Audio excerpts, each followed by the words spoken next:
There's some pretty exciting news in the world of melanoma treatments. In March of 2022, the FDA approved the use of both nivolumab and relatlimab to be used together when treating people with melanomas that have metastasized or cannot be surgically removed. This decision was based on the recently completed Relativity-47 clinical trial, which has shown a new strategy to prevent progression of advanced melanomas. For some backstory, in recent years, researchers have begun targeting checkpoint inhibitors in the immune system in order to treat cancer patients. Immune checkpoints are a group of proteins found on the surface of cells that act kind of like passports at a border crossing. As T cells float by, they bind to the checkpoint proteins on the cell, as if they're checking a passport. If the T cells can bind to this protein, then it knows not to attack the cell is a friend, and so it carries on its way. But some tumors are clever, and they can mimic these checkpoint proteins as if they were making a fake passport. When the T cell checks them, they're tricked by the passport and don't attack the tumor.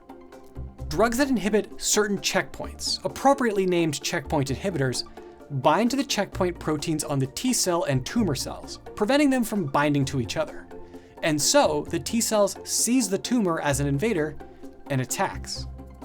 Until the Relativity-47 clinical trial, only 2 other checkpoint inhibitors had been shown to improve clinical outcomes to patients: programmed death-1 inhibitors, also called PD-1 inhibitors, and cytotoxic T lymphocyte antigen 4 inhibitors, also called CTLA4 inhibitors. In 2017, the phase 3 clinical trial of CheckMate 67 showed that inhibiting both PD-1 and CTLA4 checkpoints together had significantly better clinical outcomes than either of the 2 inhibitors alone.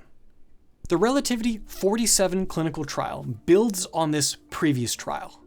Patients with previously untreated inoperable stage 3 or stage 4 melanoma were randomly placed into 2 groups and received treatment once every 4 weeks.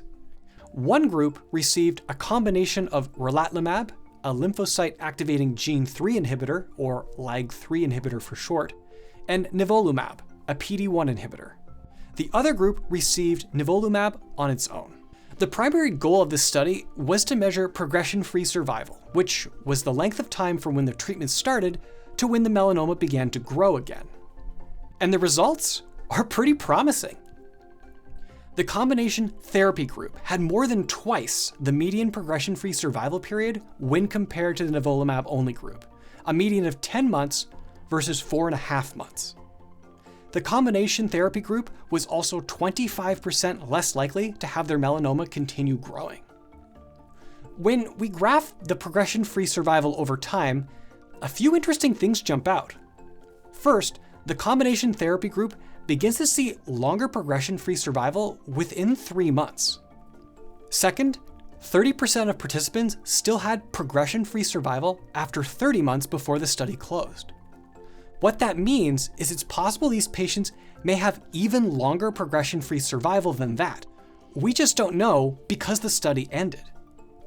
Third, it at least appears that the gap between the 2 groups in progression-free survival closes as patients approach year 2 of treatment.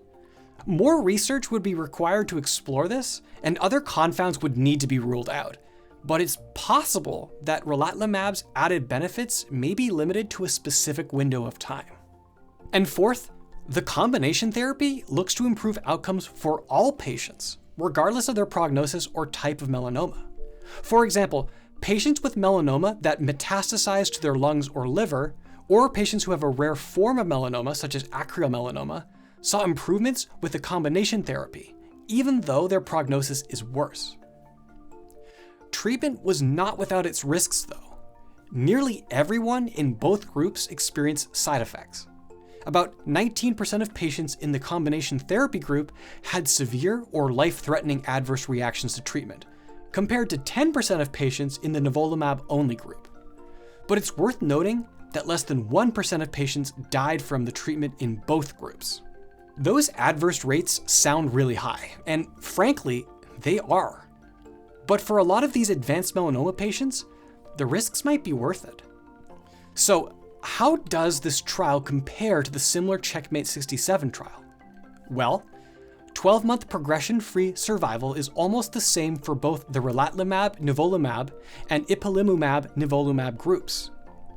But when we compare the adverse events in both those groups, the relatlimab, nivolumab group had significantly less severe events than the ipilimumab, nivolumab group.